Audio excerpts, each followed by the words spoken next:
You are now listening to the Car Lifestyle Podcast. With host Seth Rose from Exotics Rally. Elizabeth White from It's White Noise. Car Lifestyle. You ready now? Yeah. Are you sure you're ready? I'm sure I'm ready. How ready are you? Welcome to the Car Lifestyle Podcast. Because we're live. Welcome back to the Car Lifestyle Podcast. I'm Seth Rose from Exotics Rally. I'm joined by my co-host, Elizabeth White from It's White Noise. Hey, guys. And today we have a special guest as well as a friend of ours. His name is Vinny Russo. He hails out of currently Florida. Yeah. And Vinny is with Maserati Corporate. Yeah. And your official title is? I'm the regional marketing manager for the Southeast region. So you just don't wipe down cars for them? No, not anymore. Not anymore. You've graduated. Years and years ago, that's how we all got started. But I've moved up to corporate now.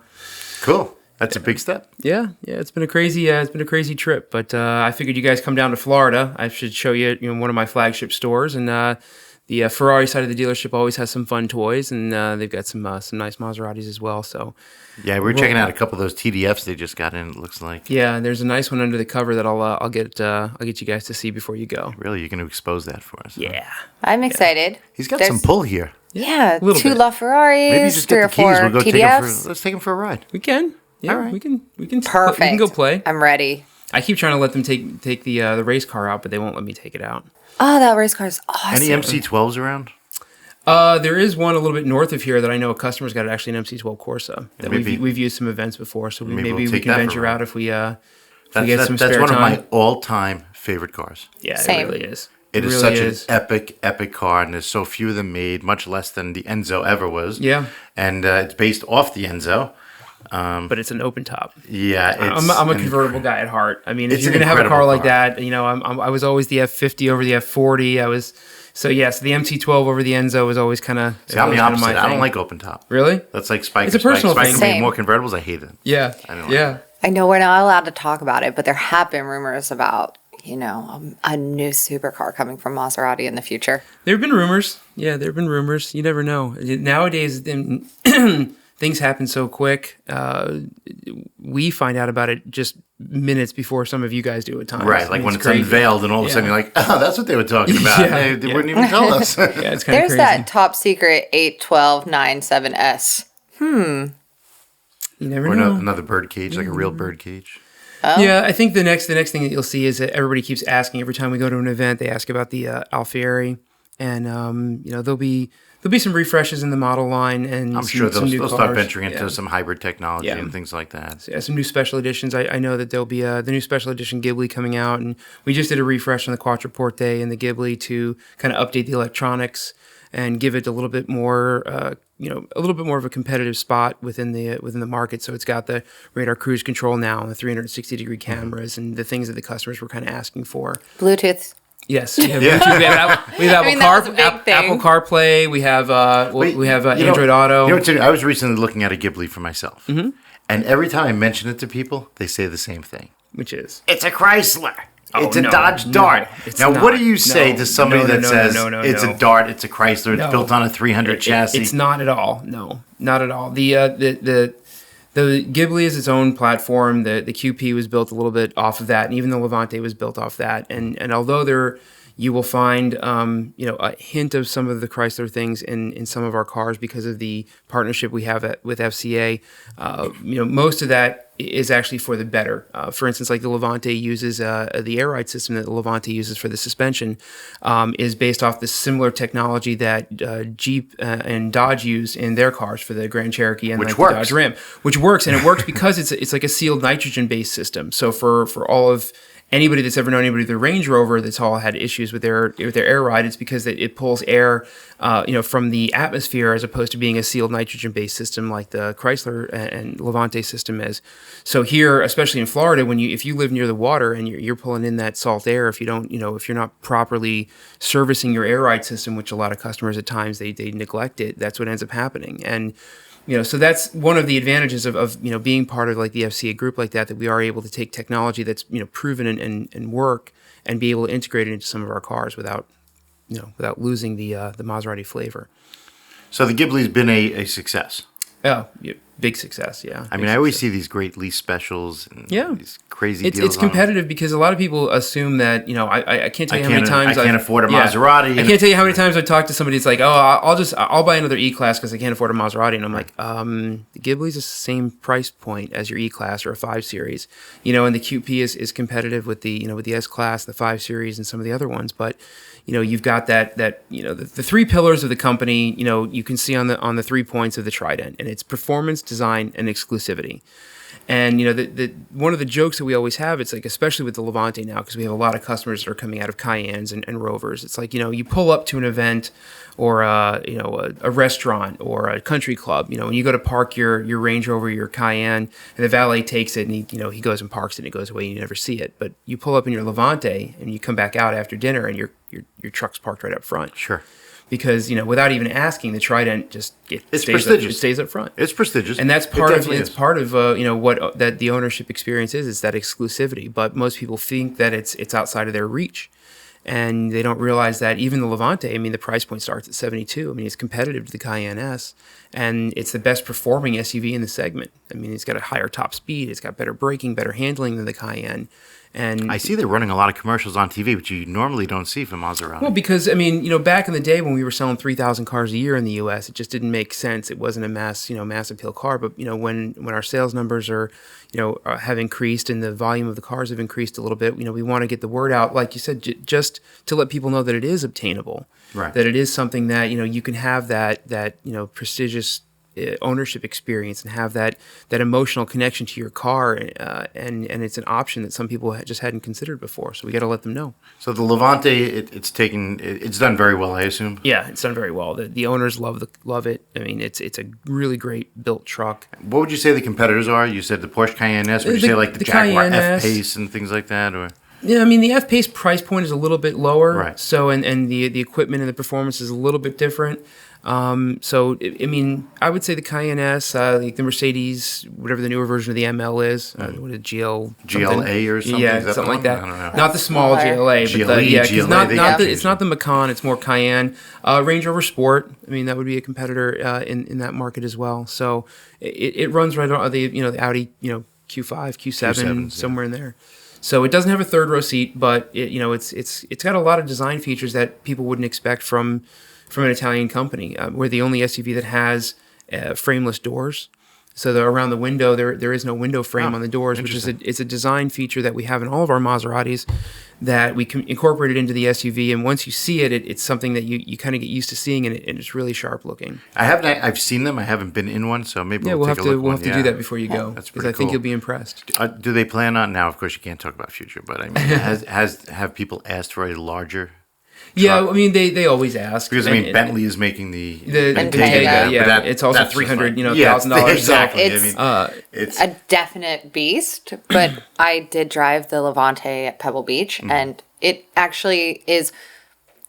It's a different experience than you're expecting. It's definitely not a Porsche or the Land Rover or the Range Rover. It is. Would you say it's a jacked up Ghibli or?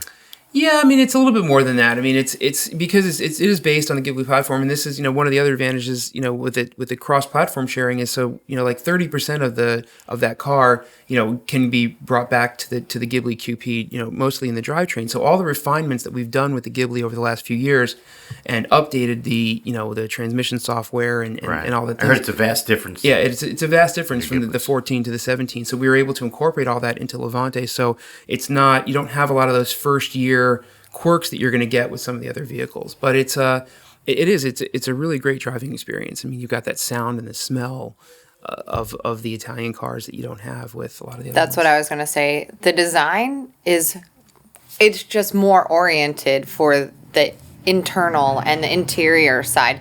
If you're getting into a Cayman, it's the same as a Cayenne, but I feel like when you get into the Levante, you feel like you're walking into a showroom more than just a utility vehicle. Yeah.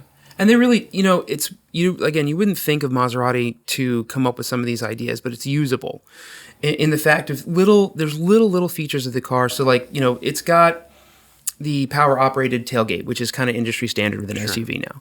So you've got, a little thing like the switch to operate that tailgate when you open it up is mounted lower, like actually inside closer to the bottom of the tailgate as opposed to being up on the tailgate itself. Up high around the tailgate. So for anybody right? that may be vertically challenged, you don't have that stretch to kind of get in that. The foot operated tailgate as an option that we have doesn't just open, but it also closes, which not everyone that has most that. of them just open. They just open. So you think about it, you go to reach in, you have your hands full of groceries, and you still have to be able to close that tailgate so you can still operate, it with your foot. One of the things I think is the neatest, and I'll show you when we get in front of the truck, is that the door is actually kind of elongated all the way down. There's a rubber seal that runs along the rocker panel that keeps that rocker panel from getting wet or dirty. So if you've ever been in the snow or in the rain here in Florida, you go to get in and out of the car, the back of your leg gets all dirty because the rocker panel's wet. Well, that never happens in the Levante because the rocker panel's sealed from the elements, and it's a small design feature that you wouldn't expect a brand like Maserati to think about the usability. Folding the seats down. You have an SUV. A lot of people actually use their SUV for utility purposes. Right, hauling stuff, sure. The seats are hinged a little bit higher up so that the back of that seat isn't nearly as long. So a lot of SUVs, you go to fold the rear seat You down. got to move the front seats up. Move Right. the front seats up. Take the headrest off in some of them, Sure. something like that. Well, even if the seat is back, the driver's seat, the passenger seat is back, you can still fold that seat down without having to do any additional steps. So they really did their homework. They did a lot of thought process involved. And that's kind of the new, that newer part of Maserati, that they're thinking about these people. If we were going to come to the market with an SUV, since we're kind of the last bloomers here, we wanted to make sure that we really thought about people actually having to use this as an SUV. Right, and they probably went through everybody else's SUVs and said, "What's screwed up here? We're going to make it better." Yeah. But that's what people do. That's what competition's all about. What can you do better, and how do you do it better? Step the game up. Yeah. So Yeah. I mean, the luxury SUV market has grown. Huge. It's up until just in the past, let's say 2 years, the pinnacle was either Range Rover or Cadillac Escalade. Escalade, yeah. And those are, Range Rovers are what, $160 now? $160,000. It's kind of crazy. Well, even the Escalade's over $100 six grand. figures, yeah. It's $100,000 plus, which is crazy. And look, don't get me wrong, it's a lot of truck too. I mean, there's a lot of neat features with it, but it's Suburban that's dressed up. I feel it's an Uber. I Yeah. feel like I'm driven in those cars. I do not drive those cars. yeah. Yeah, I mean, it's kind of crazy. And then, Bentley came out with a $300,000 truck that is selling. I mean, I scary. personally love that car. I so do too. can't- I was part of the focus group when they first started making it. I Was can't kinda get away cool. from it being so much Q7 in that. I really felt like at that price point they should have, changed the glass a little bit. You can see so much of the Q7. It's a fantastic truck to drive. But it's also out of the range of most people's reach. I mean, it's Correct. like most Bentleys are, but Well, they definitely. that's what's also good Yeah. about like the Ghibli. It doesn't look like the Dodge Dart. Right, and it's not it's not based off any of that stuff. It is our own. You'll see some Chrysler switchgear maybe and some flavor of that, but it really is. It's an Italian car. It's built in Turin. It's not built here. Our Gran Turismo is still built in our factory in Modena that's been around since 1936, I believe. So, you've got the heritage of we're one of the few brands that have been around nonstop. I mean, 1914. Yeah, there was a bit of a hiatus at one point. Yeah. I mean, after the whole bi-turbo and. But that the whole company mess. never actually all the way went away. It No. might have here in the U.S., but it's been around. I mean, it's one of the few brands that have been around for over 100 years. So there's that part of the heritage, and we get some people that the brand itself is a little. It seems that it's a little too much input for them. We did a ride and drive with a customer, and I remember it was a track day, and we took the guy out, and one of our drivers sat right seat. He came back, and the guy was letting him out of the car, and they kind of, so what'd you think of the car? And he's like, and he was in a Gran Turismo, MC Stradale. He gets out of the car and goes, I feel like I cheated on my wife. I'm like, there you go. It's like, that's kind of what we're going for, is that connection. Because people, I don't think, that you're used to the German brands. And look, I'm a car guy all the way through. But there is a little bit of a kind of an over-engineered feel sometimes to some of those models. And to some people, they're happy with that, and that's what they want, and you're not going to sway them from that. But other people didn't realize that they can have an emotional connection to their car, and so that's what a lot of these brands kind of base their whole existence on is that option. What I personally love about Maserati is it stays with you, and the design and the style is still hot and sexy many years later. And that's what I think, because I was driving a Gran Turismo a couple years ago, and I still love the Gran Turismo. I still like the look, the styling, the sound is amazing. You get in and it feels good. I think with the Levante, it's going to last a long time, and you're still going to look at it and think it looks fresh. It's definitely true. I think it's a really sexy car. The Quattroporte, for me, has always been a very sleek car. I mean, very like certain subtle things, like the little vents on the front fenders and everything.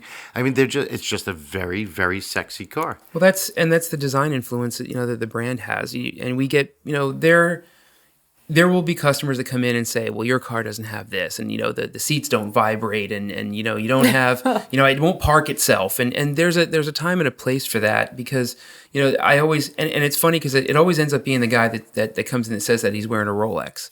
And I was like, well, why aren't you wearing an iWatch? You can get your messages on that. You can get all this other stuff, but yet you chose the Rolex, and you don't even have the day on there. You just have the date. I was like, so why the Rolex? Oh, well, it's precision made, and it's heritage. It's like, well, what do you think our brand is?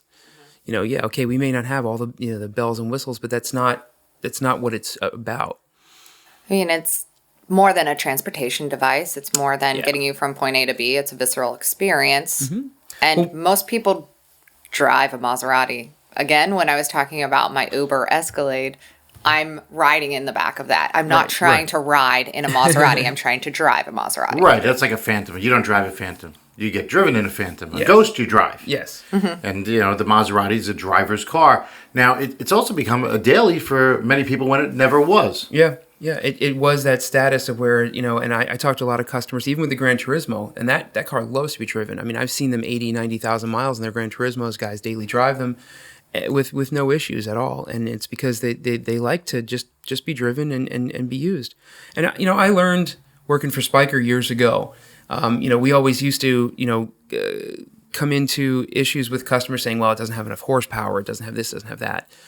And, you have to explain to the people that, having a car at the level that, that we all enjoy cars, that we buy cars. I mean, I know you've got an extensive collection. I've got, my fair share of toys, and, you get exposed to everything as well. Like you said, it's an experience. And with Spiker, I had to explain to customers, I said, look, the same way you choose where you go on vacation based on the experience that you want to have there. So if you want to go snow skiing, you're going to go to Colorado. You go scuba diving, you want to go to the Caribbean or Hawaii.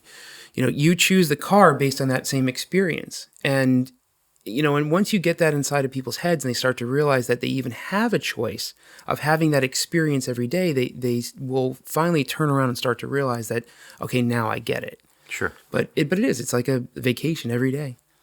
So let's go through your history now. Since we talked a lot about Maserati.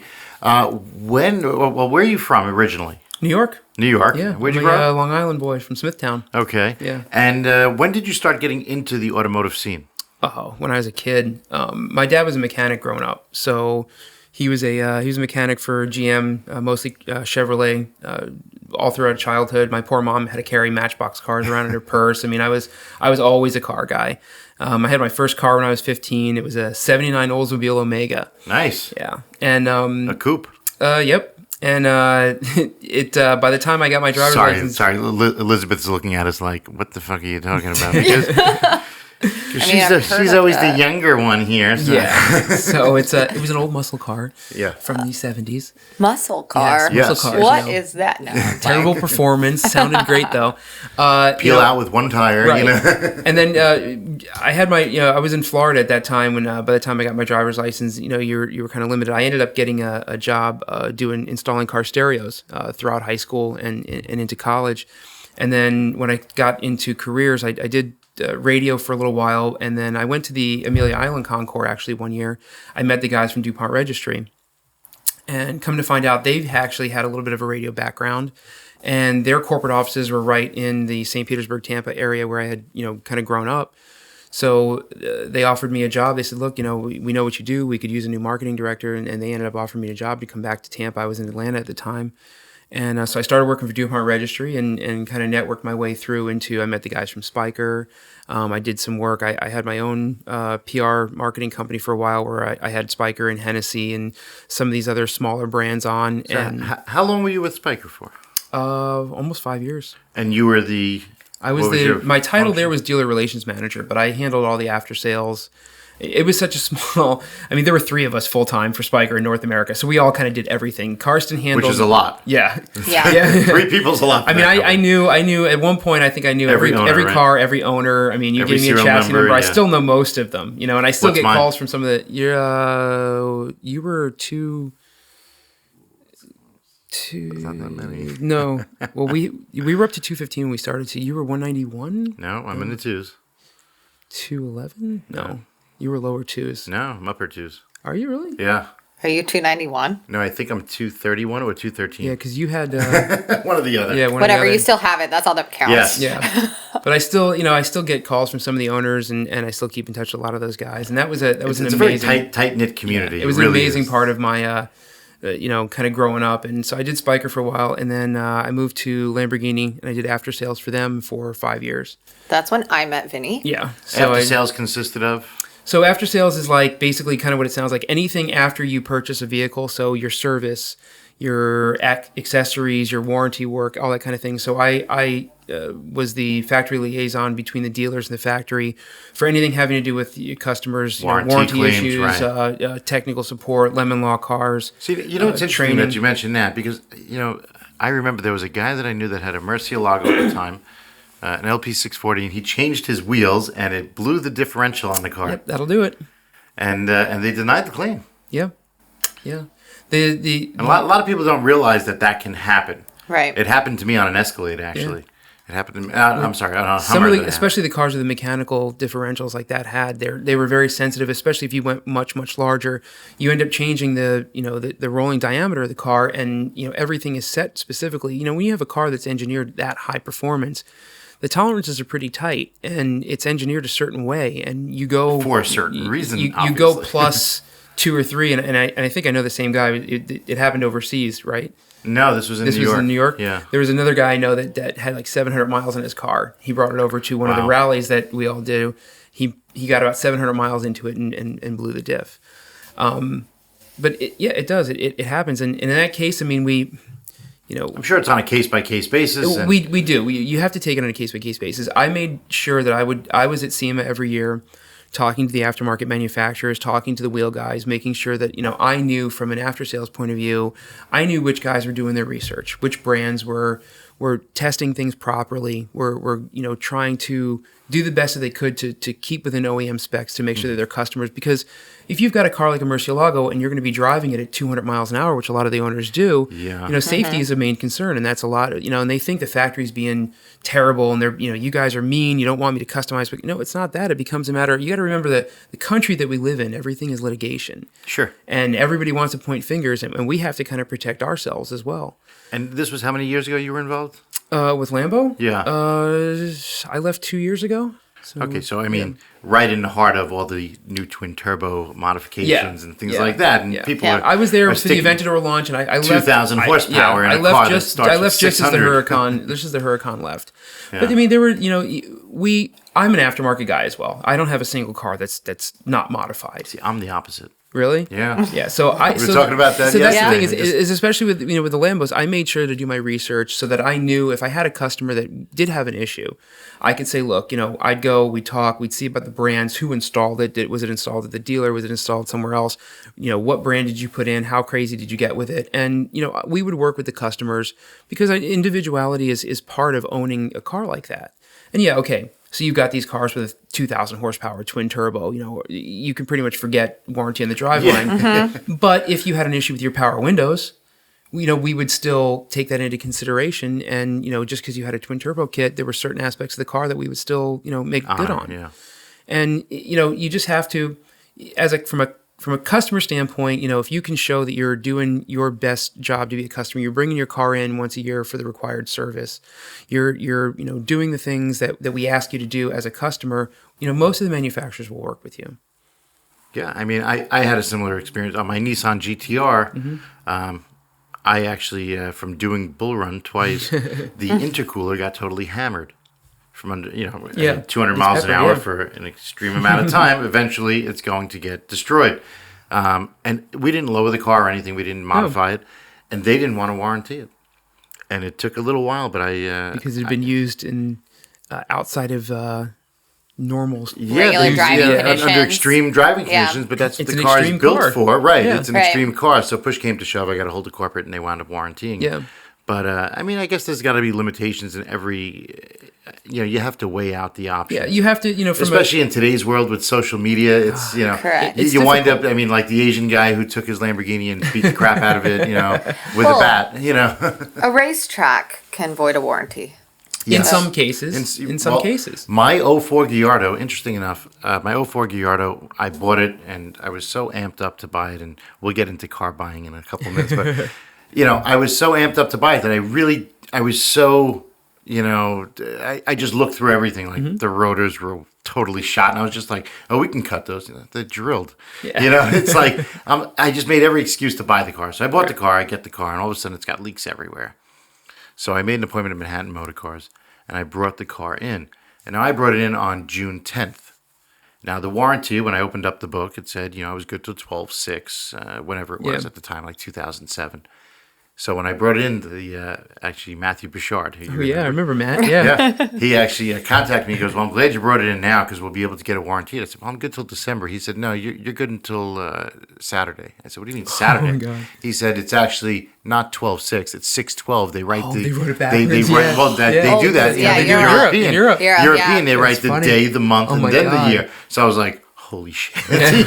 Yeah. He's like, yeah, no, holy shit is right because Yeah. you got about 12 grand worth of work. And I was like, Yeah. wow. And then they almost denied the claim because the car had been tracked Yeah. at a Lamborghini event, and they logged in the VIN number at the event. Sometimes they Virginia. can. Yeah. Now, in certain cases, we have, obviously with Lamborghini, we had a lot of customers that would do those events, but, you would take the car, to the dealer for maybe a pre-inspection, or after the event, you bring it Right, a in, little to, prep do and a then little the prep, and then post-inspection, afterwards. yeah. And, if we show that you were doing your due diligence, what happens is you get a customer where, they buy the car and the car is never seen again till like you said, 3 days before their warranty expires. It's never had an oil change. It's never been done anything. You can tell the car's been beat, and they have no record of getting. Or I've seen people, had their oil changes in like Jiffy Lube type places, where it just says oil changes. Like, well, what oil do they put in? What filter do it's they a put handwritten in? It Staples says receipt. $49.95 for a Gallardo oil change. And we That's used to an get issue. these, and the customer's like, "What are you talking about? I got the oil change. You can see it." And it's like you got to remember. I mean, from a company standpoint, we like to see that you're doing your part as a customer to treat this car and keep it safe. We have to be able to do the right thing. And so many of the customers, they just didn't get that. But, there is a goodwill, even if you were past your warranty and you Yeah. could show that you had that car in for its proper servicing and you were doing the things that, as a customer, we asked you to do, that we would generally make good on it. Yeah, I mean, and Spiker as a small company did Yeah. that for me. Yeah. I mean, you remember when I went through? Oh, yeah. They completely shipped my car back to Holland, stripped it down to bare bones, and rebuilt the whole car. Yeah. Just for people who are listening that don't know about Spiker, because yeah. it hasn't been around for a while, Right. Yeah. it is pretty much what Pagani is today. Yeah. Yeah, it's in some very, aspects. it's very bespoke. We actually did a podcast with Victor Muller, so everybody listening can look back and get He's the a great history on guy. Spiker. Great guy. Super guy. I've spent a lot of time with him. I'm sure you've spent just as much, if not more. And they just recently had a pretty wild announcement that the Prelator, which I gave a deposit for, so That's I'm, awesome. I'm supposed to get the first one in the U.S., but take a Euro delivery. They now have changed the Drivetrain. the drivetrain to a Koenigsegg. Yeah. A custom built just for them. Yeah. V8, 600 horsepower, naturally aspirated. Which Koenigsegg I don't engine. think is a bad thing at all. I don't think so either. I mean, it's. Koenigsegg has proven themselves Yes. after the first couple of models where they had quirks like everybody else. Yeah. But today's Koenigsegg is different from yesterday's, and hopefully this engine will prove to be a powerhouse. It's gonna be good, and really, 600 horsepower, is as you know, is quite a jump from Yeah. the stock, from what they were before. Spiker 4.2. And I'm sure the lightness will still be there, and Yeah. everything else will. So NA all the way. Like, I'm so about it and naturally. three pedals. And three Yep. pedals. Yeah. There you go. yeah, Spiker believes Spiker in was it. an amazing company. It was art first, kind of, and then kind of a car second. No stone left unturned. it really was an amazing experience to work for that company because you could just tell, we had to go above and beyond to really get the customers to understand. And there was a lot of times where we would turn customers down and we wouldn't even sell them a car because they just didn't get what owning that car was exactly about. Well, that happened with my car a couple of times, from what I understand. Yeah. Yeah. Well, again, with social media and owners these days, they have a big impact on a positive view of the brand or a negative view of the brand. And you just have to be very careful that you just have to educate. I think it just comes down to educating, taking the time with a customer for a special car like that. Because sometimes you'll get a customer that will get into the car or they'll see it and they think it's neat. And I think I just want it. I mean, I talked to some friends at Pagani that are going through this now, that you've got these customers that are trying to come into a Pagani, and just because they have the money and they think it's cool, they want it. And I've had to talk to some of the dealers. My experience with Spyker was I said, look, guys, you're coming into the U.S. This is the land of lemon law and everything else. And you being a Spyker customer, to have that level of prestige, there requires a little bit of patience. Mm-hmm. And you have to be a little bit patient with something special like that. And to sell a Pagani to an 18, 19-year-old guy that thinks he's going to drive it, everywhere and not understand. I mean, look, when something goes wrong, he's just going to piss and moan about it and complain on the internet, Right. I had a friend of mine, I had a Pagani dealer take me for a ride, and one of the first ones that came here into the U.S., we went to 7-Eleven to get gas in the car, and I got locked inside the car. That he had to come around, and the door handle wouldn't open from the inside of the car. He had to come around and unlock me. Do I care? No, because I get it. Look, it's a simple fix, no big deal. It was a quick little quirk. Right. But to the wrong customer, they're just going to go nuts. And like you said, they'll post it on social media and all this other shit. And it's embarrassing. And next thing you know, it's part of the ownership experience. Because I still have, and to this day, and I'll say it, publicly, I still have quirkiness with my car. Right. But you know what? I don't care. But if you remember back in the day with the Countachs Countachs and stuff back in the day, God. Shut the door, the handle comes off. Right. It was it was 3 months to get parts. I mean, part of owning part of the prestige of pulling up to an event in a Countach was, oh my God, it's running. Yeah. And you're actually driving it, but nobody cared because it was like when it was good, it was great. And that's all it was. And that's what you cared about. We're talking about limited edition special cars. The same thing happens with my iPhone every day. And how many millions of iPhones are out there and how many... They lock up and I lost all my contacts the other day when I re-signed into a new email address. You do get a certain segment, though, like you were saying, like these people that aren't either educated enough about automotive ownership and the experience that are like, well, I just spent $300,000. The fucking thing doesn't run. I'm pissed off. Or the keyless entry doesn't work. I mean, I replaced the solenoid in my door twice already with the actuator. I'm like, all right, whatever. I know what to do. It's a quick fix. Chris helped me out. Chris Mora, Chris is awesome. He had taken your place, I think, after. I kind of handed the position over to Chris. I literally. Chris is great, and he still helps me to this day.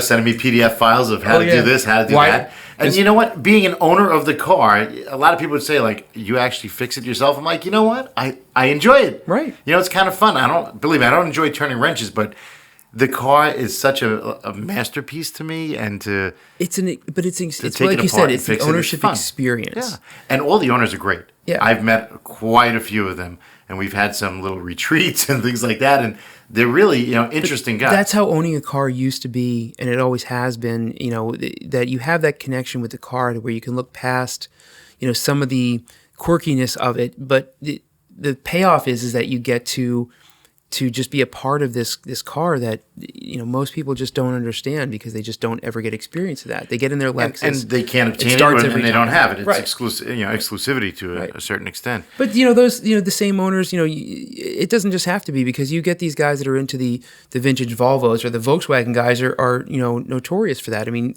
look at how many things can go wrong in a Volkswagen Bug, and they do. Yeah, you can fix it with duct tape and a rubber band. But, it's the same ownership experience, because to them, having that car and the experience of driving that car or their bus or whatever it happens to be, it's just all part of it. And then it also creates a lot of loyalty to the brand. Right. I mean, I've had quite a few offers on my car, and I just keep holding out and holding out. And the truth of the matter is, it's not that I'm holding out for money. I'm holding out for the new one to come. Right. Because when the new one comes, then I'll be like, all right, now I can see myself getting rid of the other one. Yeah. Maybe. Right.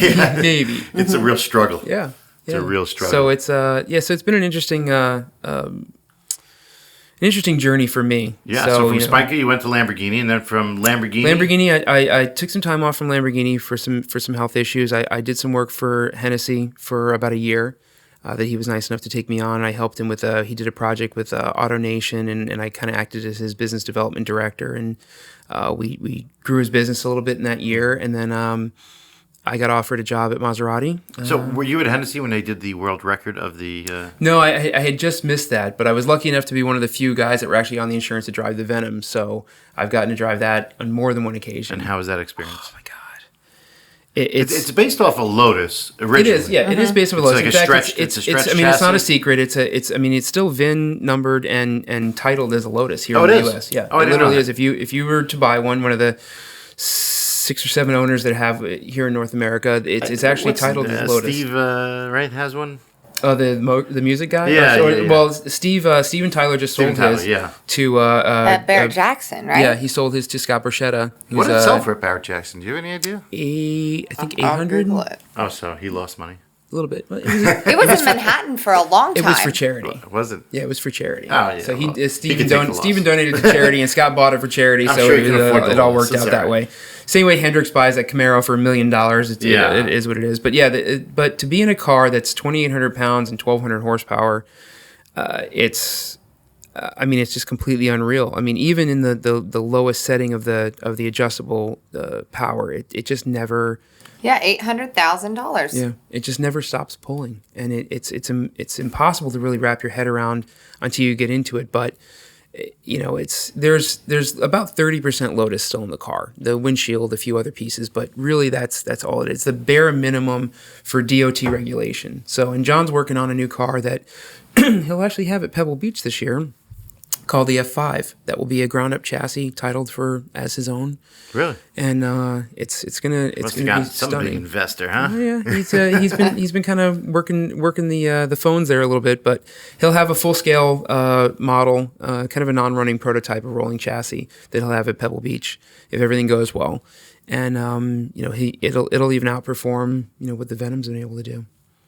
So That's pretty it's been impressive. crazy. So from Hennessy, I came to Maserati to kind of, I like to jump on board. I jumped on at Lamborghini when Aventador came on. Mm-hmm. I obviously was at Spiker from the beginning when they launched it in North America, and then Hennessy, we came on board to try and launch this OEM selling his products to the dealers, which was pretty successful. And then when Maserati started to expanding because of the Levante launch last year, they asked me to kind of come on board. So it's kind of ended up being my specialty, is to kind of jump in on these companies and be a part of these industry changing I guess points of time. So it was the Levante launch was pretty incredible to see how a company like Maserati can really start from scratch. I mean, they've never had an SUV. Sure. And it's a huge competitive market. So it was neat. Are you seeing the ratio of male to female drivers expand for Maserati with the Levante?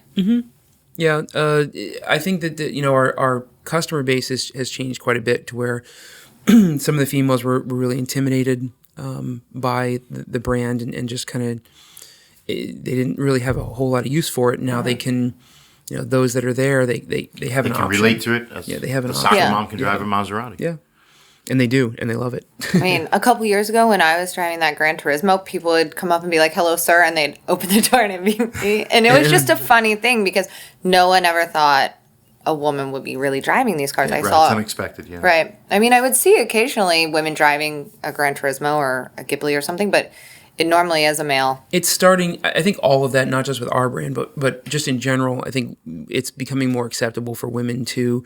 I think they feel more comfortable thanks to women like you and some of the others, the Ambers and stuff of the world that are getting out there and showing women that it's okay for them to drive a little bit aggressively It's or acceptable. have a little bit more of an ostentatious car and just in general just be respected in the community. And I think a lot of guys like us, we're so close with a lot of the Jennifer Nicoles of the world and things like that, and we it's not like it used to be where it was just a a man's a game. man's game. Yeah, because there's a lot of women that bring a lot to the table nowadays. That's for sure. And Ladies, if you need, Elizabeth intimidates me every day. I can teach you how to do burnouts She's and very donuts intimidating. and yeah, I mean, look at Samuel Hubenet's wife. You know, Right, I yeah.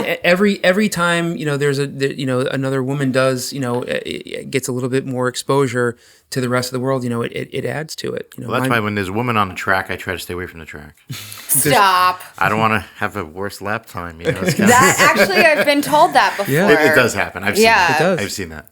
It does. I've seen it. I was being lapped by a woman in a Lotus 211. But Yeah. I mean, a Lotus 211 is like a ridiculous race car.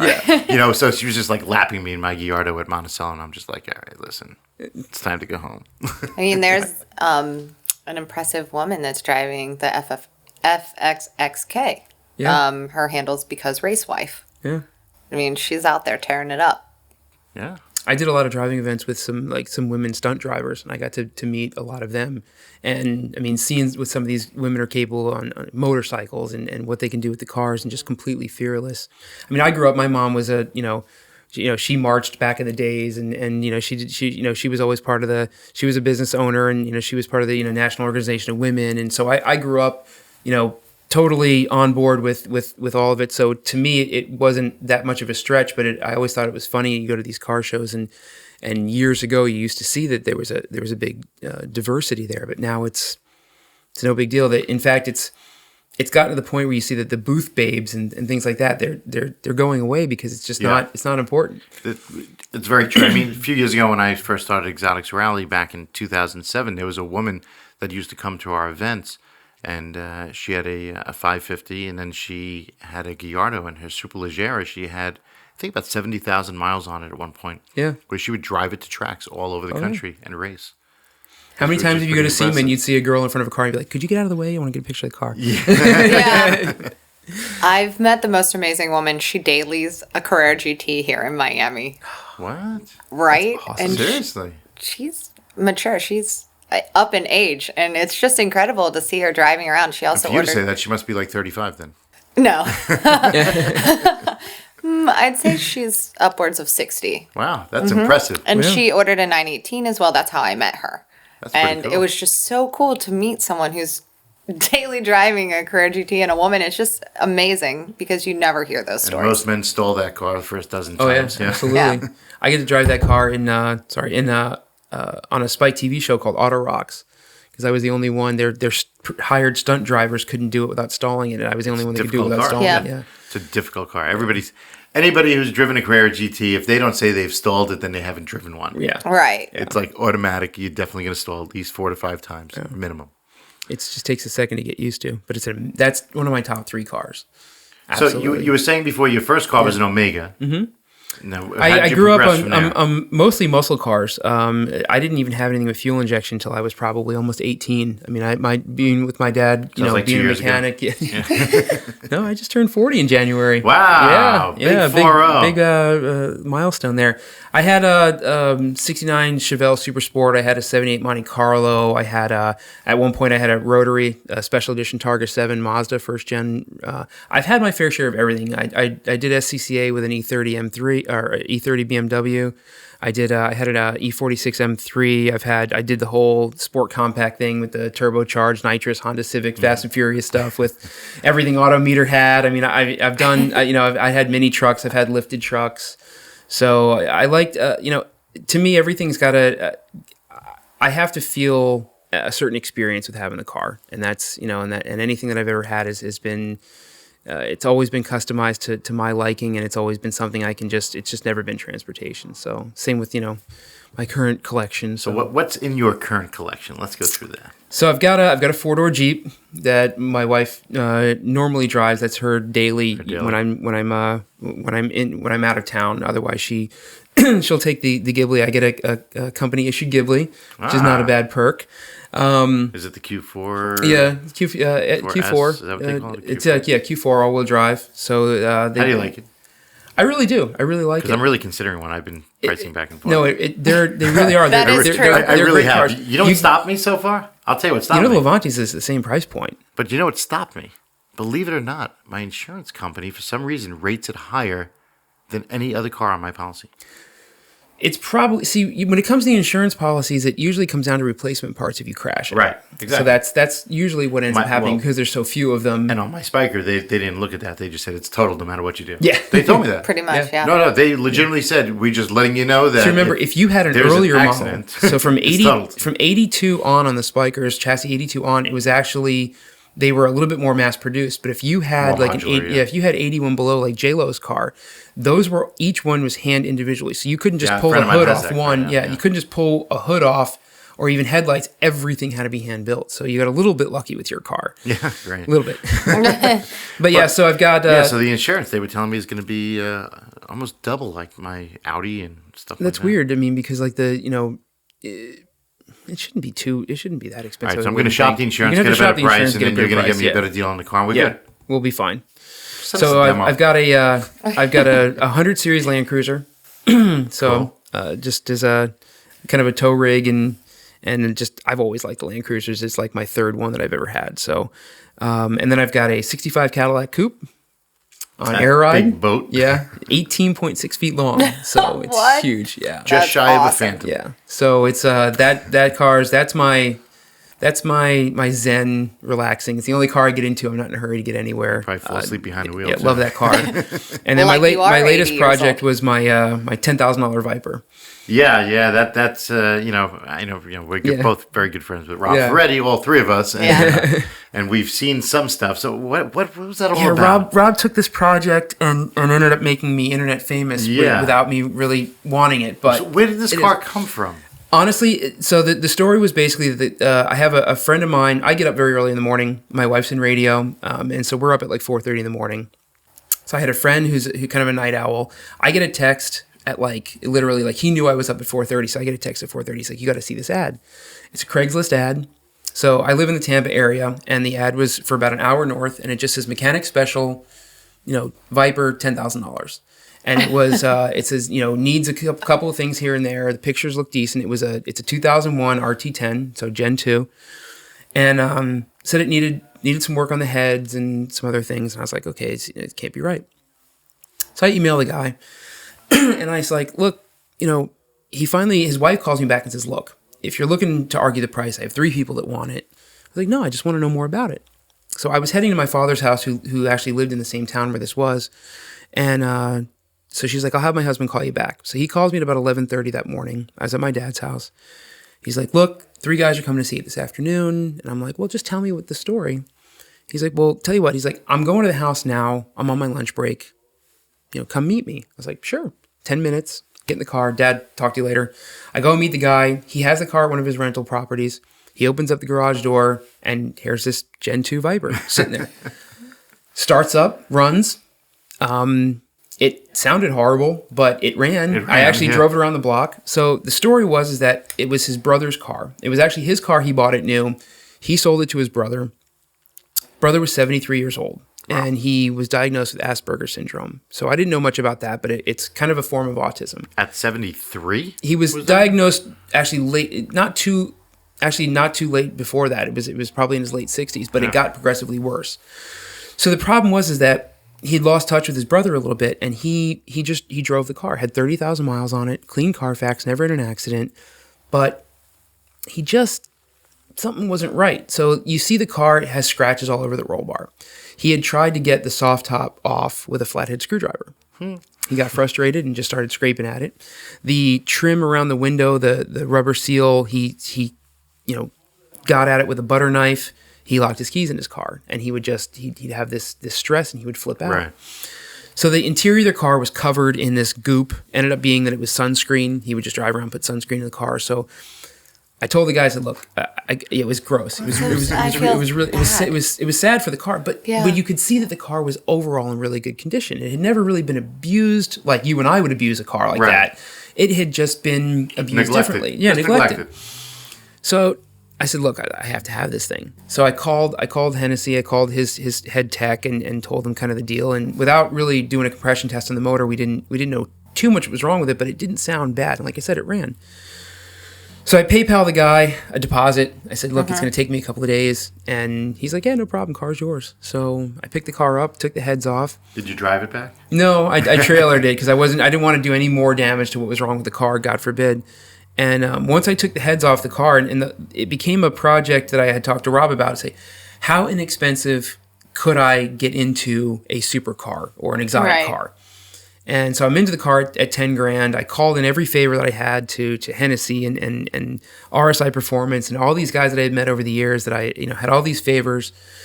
And so I once we took the heads off, you could see that the valves had been blown out. The valve seals had been blown out. And the best that we can figure is the guy must have drove the car with 87 octane, over-revved it, and just kind of blew the seals out. Thankfully, he didn't do any damage to the bottom end of the car. Just the heads took the brunt of it. So I sourced a new set of heads, had them completely reworked, and I went through everything in the car. I cleaned up the interior, took every piece out. The car's strong. So the only thing it has left to do, I've gone through. Right now, the car is about as good as you can want with the Viper. I did sway bar end links. I've done everything underneath the hood is silicone, or the rubber's been replaced. Bare brakes, KW coilovers. Upgraded Gen 3 wheels. So for all intents and purposes, you got a $10,000 Viper. Mm-hmm. Thank you, Rob Ferretti. That sounds like everything he sends me over the internet as well. I literally I had a custom license plate made. It says 10K Viper for the vanity plate on the car, just because that's how everybody knows it, and it's cool. I'm into the car at a really low price. It's an amazing car to drive at that point. You're not gonna find anything else. You can't lose, and it's a and lot of bang for the buck. And again, for between you and I, we're car guys. It's all about the story. True. Sure. And it's something to talk about. I don't care that everybody knows I spent 10 grand on the car. It doesn't matter. It's the story about, and more importantly for me, it was something I got to rebuild in my garage myself. The car is very simple to work on. You start to find out that the tie rod ends are from a Dakota RT. The rear trailing arms are from a Neon. You want to talk about parts bin. Oh, no, it's pretty well parts bin. They executed it well. Well, the deal was I turned 40 in January. So I had to have the car. There was a half-mile shootout that they did in Ocala on my birthday, on my 40th birthday. So it became, I want to have this car built, done, and run this car. And we do these events all the time. Is that the Wanna Go Fast event? Yeah, the Wanna Go Fast event. Happened to run on my birthday. And I said, look, for the first time in years, I want to be able to do one of these events in my own car that I built. Because normally, I'm in, Hennessy's giving me a car, or somebody's giving me a car, or I'm riding shotgun with somebody else. I even ran, the bull runs and the spikers, but, they weren't mine. Yeah, it was great. I got to go. But here's a car I built, I bought. I even paid my entry fee. Literally, I was like a normal person, but that was how I spent my 40th birthday. Awesome. And how did it perform? I did 143 and a half mile. Nice. That's awesome. It's pretty respectable for a car that essentially was, it's mostly stock. Leg. Yeah, it's mostly stock. And I put down 424 horsepower to the wheels, 454 torque. We ran it on a dyno a few days before that. So the car's a blast to drive. It's not as refined as some of the other stuff that we're used to. You have to drive. You have to drive. No traction control. There's no, 2001 was the first year with ABS. Yeah. And it's not as easy to drive at high speeds as even my Ghibli. But that's not the point of the car. You have to respect that car for what it is. But like the Spiker, it's the same way. You have to drive the car, and for me, I like that. I'm very timid with it. Yeah. So I've got a small collection of oddities here and there. What else do you have? That 5 keeps me pretty busy. So. Would you suggest to any of our listeners that they actually go on Craigslist and buy a $10,000 car? If you felt comfortable mechanically, a lot of those cars. Here's the thing: is for me is with the Viper, there's a huge following, and I like to buy a car. I've owned a Miata. I've owned, if there's a following of people that have come before you and solved all the problems. I went on the forums, I looked at all the documentation. The first thing I did was bought a factory service manual. Once you start finding out that the cars, really, I grew up with my dad being a mechanic, and we fixed everything in our house. And when it comes down to, you look at it this way: if you're going to pay somebody to work on your car, they have only a few things you don't. They either have a tool that you don't have, or they have the knowledge you don't have, or maybe it's the time that you don't have. So if you nowadays with YouTube and the internet, you can get the knowledge if you're comfortable with working on the car yourself. YouTube's great for that stuff. YouTube's great for that stuff. It's phenomenal. You may not have the tool, but you can usually get it. And then the time for a lot of people, it becomes that. But if you're willing to get into a project and, it's something that you want to tackle. I have a friend of mine who just bought a 260Z, a vintage Nissan 260Z. He's never had anything like that before. But, he's like, I want to try it. I want to know what it's like to be one of those guys that 3-4 years from now, I'm at a car show with a car that I built with my hands. Sure. And if you're, it's a project, but it's also an accomplishment. When you're done, it's something to be really I can't even tell you all the years of all the cars that I built. And I mean, I've had, like I said, I've had a little bit of everything. That by far, because everybody was so intimidated by the V10 that it was oh my God, it's a Viper. I can't believe you're going to take that on. It's going to be ridiculous. It's going to be expensive. It's going to be that. But you sit down, you take your time, you're not in a rush, and you sit there and do that. To be able to run that car, the very first pass I made at that event, and to see at the end of the day, I didn't have any breakdowns, I didn't have any overheats, nothing broke. I could have drove the car there and drove the car home if I really wanted to. And, the sense of accomplishment was unlike anything I've ever had. And that's, if that's what you're looking for, I suggest you try it. At least try it. Yeah, I mean, I felt the same thing when I changed my door lock actuator. It was amazing. Yeah. It sounds that's simple. That's as far as I'll go. It sounds simple, but it's intimidating. I mean, for all intents and purposes, the Spiker's a hand-built European. I actually did an engine swap once. Yeah. Yeah, and the water pump wouldn't fit, and we siliconed it. And guess what? It lasted. Yeah. But it is. There is a huge sense of accomplishment when you do it yourself. Yeah. I mean, it is. It's pretty neat. It really is. So... Same thing with like my Land Cruiser. I had an issue with the door lock actuator on my Land Cruiser. They wanted $300 from Toyota because it came with the latch and everything else. You go on the forum, you find out it's the same actuator as a Toyota Camry. Yeah. You go even further. The guys at the forum are like, don't even spend the $30 on the Toyota Camry. Go on Amazon. You can actually buy the motor for $6. You just have to take the actuator apart. Right. I just did this similar with my that plow. The other day we were gonna have this massive blizzard in New York. So I decided, no better time than now to buy a plow truck. Perfect. So I look on Craigslist and I find my plow truck. There I go. I negotiate it. I steal the damn thing. I get it dirt cheap. And of course, I didn't check everything out. And the first day I go to use it, when we had a little bit of snow, the windshield wipers would only work on the highest setting. So thank God it was really coming down outside. Otherwise, I'd be streaking in, across the windshield. So, of course, I go right on the internet and I say, okay, GMC, Silverado, Chevy Silverado, windshield wipers only work high speed.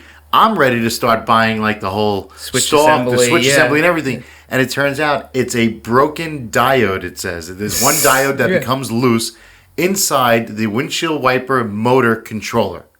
And I'm like, this is crazy. Yeah. And they're like, go to Radio Shack, $2.30. You'll have 5 of them. Yeah. So I'm like, all right, I could solder, no problem. Right. We could do this.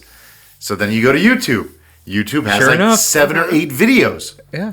And they say you need a flathead screwdriver, a T21 Torx, and this and that. And there it is. And they tell you exactly what to do. I had it back up and going in like a half hour. Right. It was amazing. Yeah. And I was ready to spend like $260 on a whole new switch assembly. It's crazy. And everything. And for $2 and some tools, a little bit of grease, I was done. Years ago, you'd end up having to go to a swap meet and talk to some, 10 different guys, and you never know. And now with there's people that just go to a dealer and they pay $200 an hour labor, and and the parts. I mean, I remember I had a Ferrari 348 where it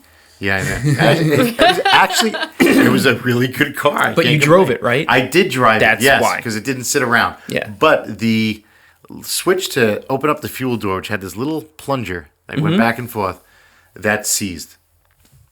Just over time, I guess condensation seized it. And it still had, like, if you open up the engine hatch, there was like an emergency pull to open it. But every time you go to get gas, you kind of look a little right, a little weird opening up. You have all these steps to do. So, I brought it into a dealership. And they said, oh, no problem. Yeah, it's common. Yeah, it's an easy fix. So I'm like, okay, yeah, just do it. Well, when I got back and they told me how much it was, I was like, no, take it out. Take it out. Undo it. It was like $2,200. It's ridiculous. It's like, well, it's a one-piece cable, and you have to route it all the way from the front of the car all the way to the back. I'm like, I'm not paying $2,200. I can open up the engine hatch. I'm good. Yeah. I'm good. It's too bad. But no, it was too late. So $2,200 lesson. Yeah. I'm feeling a little underaccomplished here because I've only changed a fuse or the key battery or a tire by myself. But we were talking about this before. You're going to go out and go repossessing one night with one of my people, That'd be my cool. repo company. That'd be kind of cool. We're going to send Liz out doing Snapchats to do repos. Yeah. And then we'll get you installing some wraps. But you have to be, on a wrap. it has to be something, if you're curious about it, I mean, you should at least, try it and see. It's not for everybody. Some people Right. just like to, to drive the cars and just be done with it. But nowadays it doesn't hurt to at least be educated a little bit about, what goes into, the cars, especially if you're going to be an enthusiast like that. I really had to change my own fuse once because it was for the radar detector and I was on a rally. Yeah, that you have to know how. So I had to do that. And I feel very happy I was able to do it because it saved me. Yeah. Obviously. Yeah. And then the key battery was driving me crazy because it was in the Mercedes and you had to pop open the little center to put it console inside, and then yeah. put it in because it's a push start. Or every single time you would push start without the key in, it would go, no key, and I thought the car was going to shut down. So I had to figure that one out because I was on another route. But these are good things to know. Like my fiance all the time says, how do you know how to do this? And I'm like, it's simple shit. But you know what? A lot of people really don't. Yeah.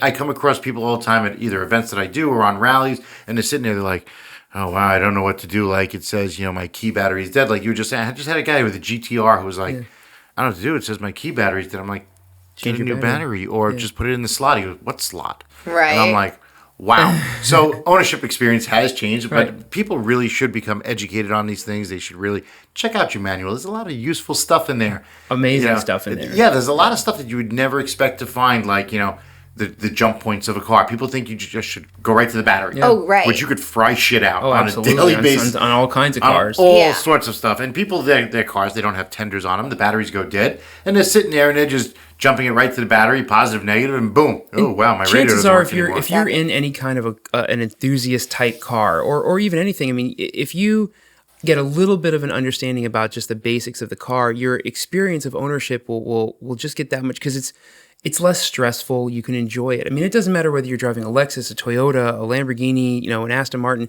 If you know that, just feel a little bit, comfortable with the car itself, and you educate yourself a little bit about it. When these little things happen, you aren't stressing about it. You're not. Oh, yeah. Like the first time I locked the keys in the spiker, I was like, holy shit, I'm so Exactly. screwed. Yeah. So screwed. Yeah. But then, Chris was like, oh, you got a keyhole right by the windshield wipers, and it pops the doors open. And I was like, wow, awesome, we're good. When I was working at McLaren, that would happen all the time, and I had to figure out where the door pop was, and it was Yeah. somewhere crazy underneath the front. Yeah, but people should really get educated with that. I agree with that. Not necessarily swapping engines on cars, but Right. it's all part of the ownership experience. And I say it all the time: just because you have the money doesn't make you a good driver and owner. Right. And the flip side to that is, I hate changing my own oil. Mm-hmm. Because it's something that, a lot of times I can just, especially because you have to dispose of it yourself. Yeah. So, Correct. take I'm it, you out of take toilet it and you got to take it somewhere else. And, I know, years ago you used to go in your backyard and just toss it in the, Yeah. dig a hole You- and do all kinds of stuff like that. Not, You find a local decades drain. ago, You find right. a drain in the street. Yeah. You're like, yeah. Watch So this. those days Oh, are yeah. long since Yeah. gone. So Yeah. there are things that if I can avoid doing, but I'll happily pull the whole motor out of the car as long as I don't have to change the oil myself. I'm with you. Well, awesome. I think a lot of people, they may even think this is crazy, but in New Jersey, you don't even pump your own gas. So I know so many people from New Jersey, Oh, when yeah, I've they been don't even traveling know with them, are like, can you help me? I don't know what to do. And I'm like, yes, I will help you. Yeah, and then they let the gas cap just bang against the car, which is my biggest pet peeve. I know. That's what that little hook is there for. Hang the freaking gas cap. It annoys that. In the owner's manual, they will tell you to do that. They tell you to do that. It annoys the hell out of me. That's like a real pet peeve that I have because they just don't give a shit. No. Right. And they splash gas all over your car, so they're not really helping. But they won't let you pump it yourself. They get very upset. No. It's like Oh, yeah, they it's are. like a state mandated law. But all right, well, Yeah. that gave us great insight. Thank you. Appreciate you. Thank you for being with us on the podcast No, today. thanks for having me. So, And so cool things with Maserati. yeah, we're going to go play with some toys now. We're going to go play with some toys. We're going to go tear up Federal Highway. Yeah, probably. All right. Just little Sounds like bit. a We're plan. getting some trouble. Yeah, we're going to try. I'm into it. It doesn't hit my New York license, so we're good. Let's go Awesome. rack up some points. All right. So we're closing out. We need Yeah, to we're know going to wrap this up. I'm Seth Rose. You can find me at Exotics Rally.